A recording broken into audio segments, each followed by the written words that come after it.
Who are the favourites for the Champions League? As we get further along in the competition, I think there are 4 outstanding candidates that can win Champions League football, and 2 of them come from England. In this video, we'll do a quick overview of the 4 sides and why I think there's only 4 big sides that can win the Champions League.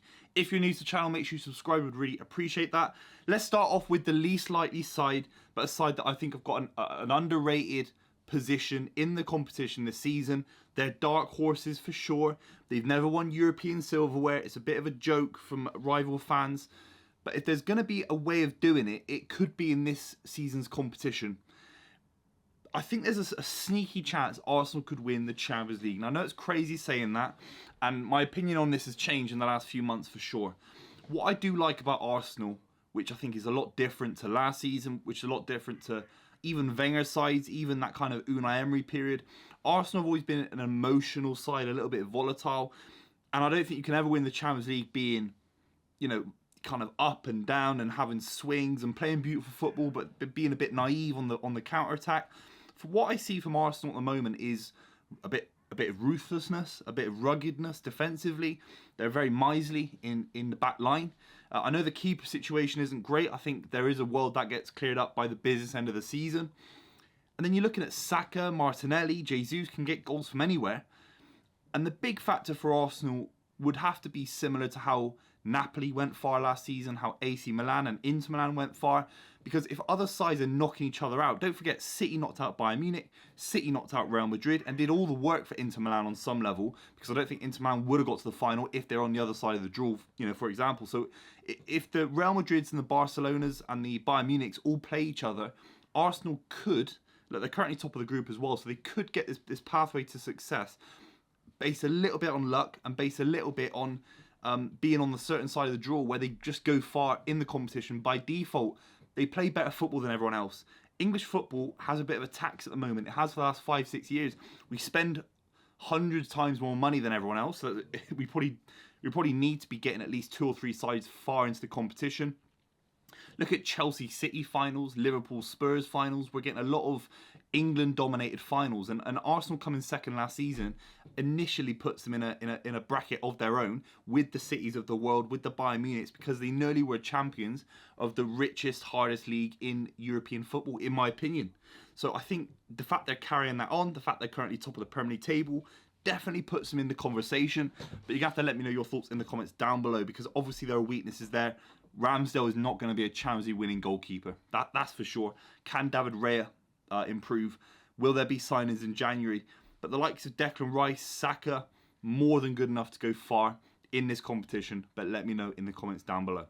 Next up, Real Madrid. I have to talk about these guys. They're currently top of La Liga. That happened over the weekend. Pretty, low key. They're kind of back to where they should be. Top of their group, winning games in their Champions League group. I think they might have the best starting 11. I really do think that the likes of Modric, Kroos had incredible experience. The best experience in the competition, bar none, in terms of winning the competition, knowing how to go far in it. They got to the semi-finals last season, the final before that, all with the same manager. They've obviously won the competition with this group of players. And then they've added someone like Jude Bellingham, who's playing with Valverde, who's playing with the Camavingas of the world.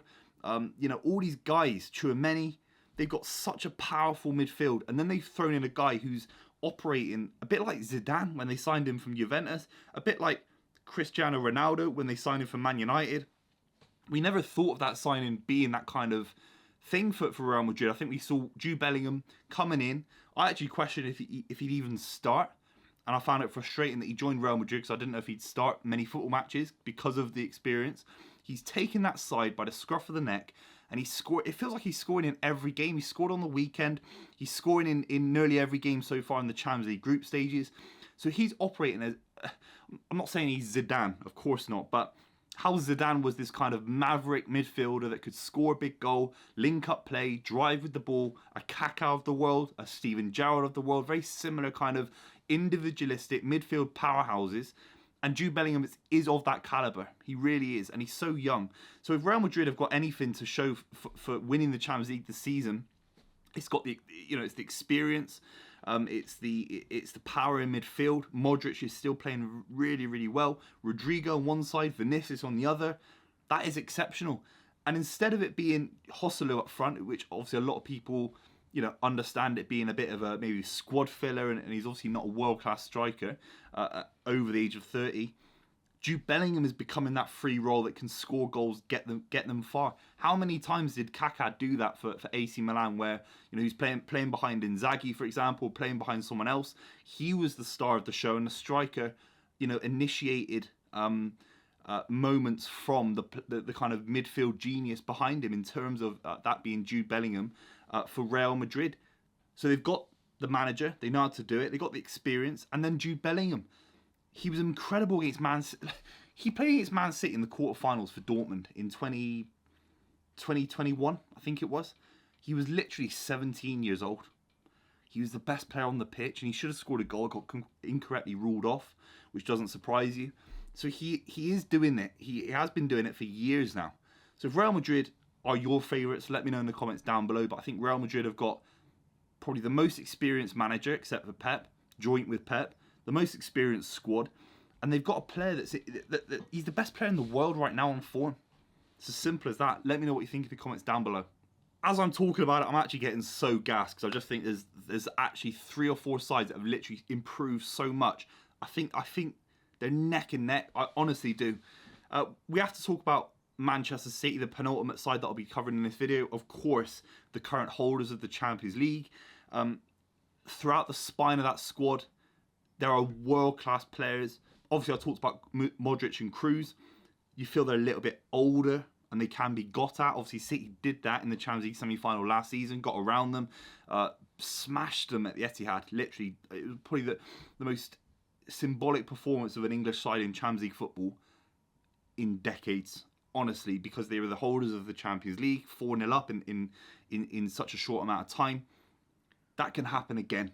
City aren't there yet. I think if we played Real Madrid right now, it wouldn't happen. But Haaland can only get better. I think finding a space for Grealish, Bernardo Silva, Phil Foden, De Bruyne to come back in, that is scary. That would be absolutely petrifying. If you're Carlo Ancelotti, you'd have sleepless nights when De Bruyne's back in the fold.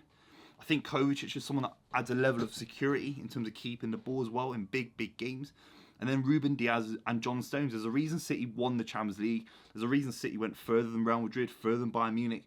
It's because of that squad, and it's basically still there. Now, obviously, Riyad Mahrez, Ilkay Gundogan, not there anymore. It's frustrating because those players would be important in these games.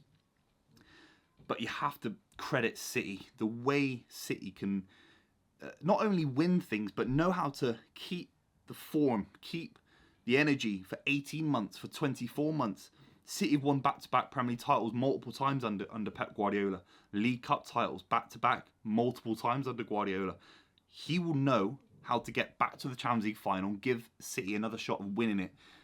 I have to say City are still slight favourites, but I think Real Madrid are literally like 0.1% off Man City. Right, we have to talk about Bayern Munich finally. I think they're third.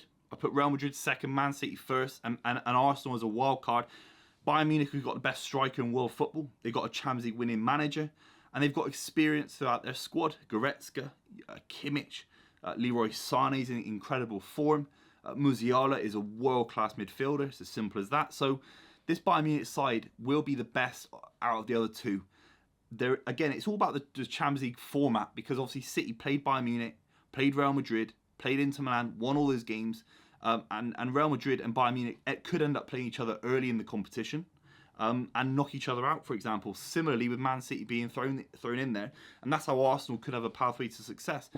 But Bayern Munich on their day could beat any of the sides that I've talked about. Harry Kane, they could just literally set up defensively like Thomas Tuchel has done, be a little bit pragmatic, let's put it that way, and just give Harry Kane license to do whatever he wants. He'll be desperate to be playing these big games, desperate to be going deep in Champions League tournaments for the next 3 years. Why is it Bayern Munich, if not longer?